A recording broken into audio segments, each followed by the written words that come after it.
Are you familiar with Roblox here? It's a very popular game, similar to how Minecraft works. It's a simulation of a game within a game. Now, first time I saw this game is when my kids were playing it in a laptop, and then I keep on seeing them watching, you know, people play on YouTube and so forth. So I was surprised that how popular it is. I didn't realize it until reading this article in Ars Technica stating that Roblox is has already an IPO which is amounting to in the north of 45 billion with a capital B $1 billion. So that's how popular it has been. So it made plans to go public, selling hundreds of millions of shares under the New York Stock Exchange here early this January. So it was worth around $45 per share. It closed to approximately close to $70, 69.50, and its whole net worth is around a little over 45 billion, which is surprised me when I was reading this. So what made it so successful? Now, obviously, with the pandemic, what's happening, last year and currently still, that the people are stuck at home trying to find what do you call this? Trying to find some semblance of normalcy, trying to keep yourself occupied, entertained in a sense. Obviously, games is the best alternative here, apart from watching films or TV shows or streaming services, whatever you prefer. So games is one of the industries that benefited the most from last year, and Roblox is not much any different company here.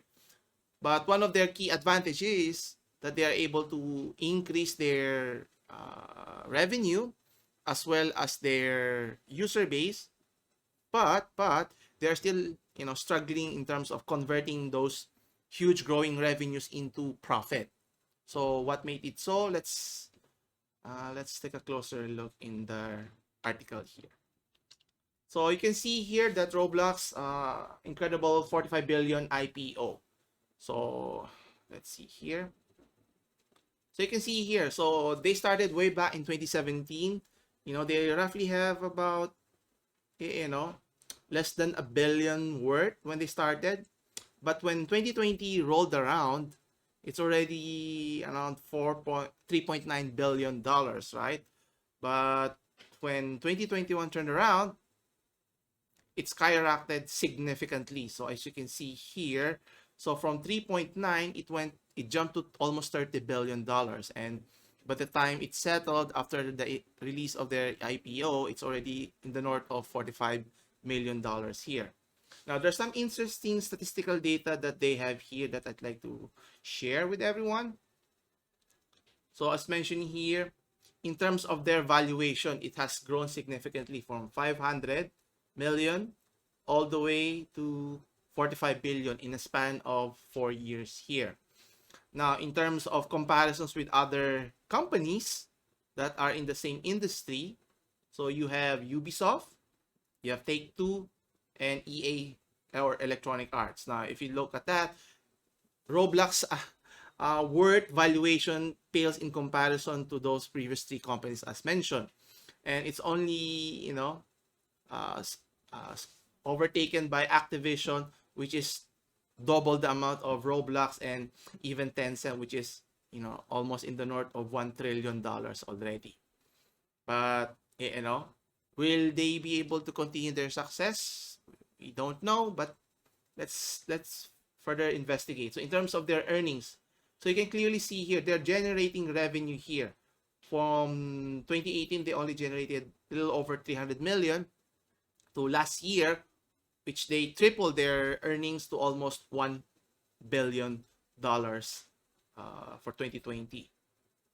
Not just that, but in terms of bookings, you can see here it has grown exponentially from 2018 to $500 million to almost tripling it to almost $2 billion by 2020.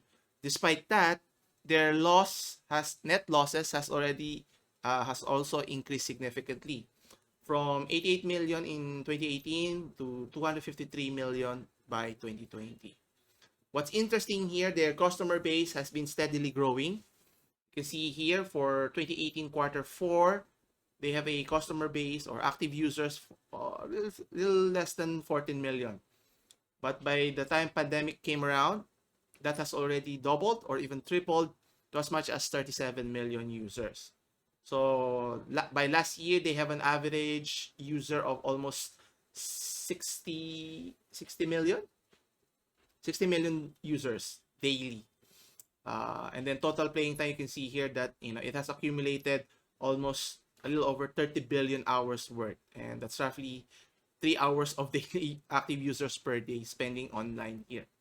What's interesting here is their demographics here. So majority of their user base is under the age of 9. So I don't know if that's a good thing or a bad thing if you're a parent looking at this data. And more than half of it is below 12 years old or younger. Okay. And 13% are users that is above between 13 to 16. And 16% is between 17 to 24.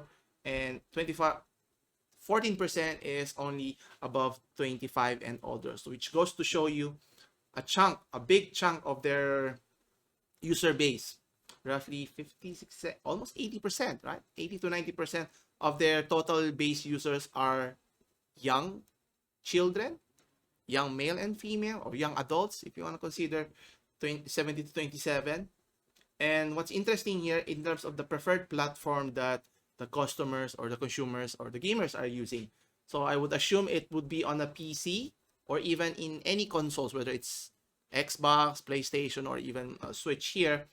But, 72% is, users are using mobile platform, meaning people are on the go, whether they prefer to stay at home, outside, or in their rooms. So they like to be mobile here.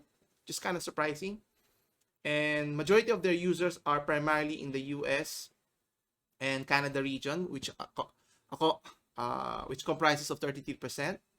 Then another 29% is from Europe and 15% from Asia. So it varies here, but majority of their users are in the Northern American region here.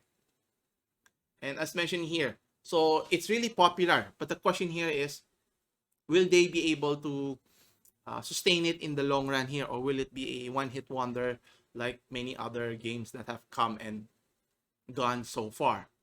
And obviously, it will be interesting to see what the companies will do in the future. And obviously, their key goal here is to take advantage of their customer base or gamer base, so to speak, so that they can convert this huge annual revenues that they have and turn it to a profit, so that they can continue to expand their business, just like how Minecraft has been doing so well, right? So if you can follow the business model of Minecraft here, I think they'll do tremendously here.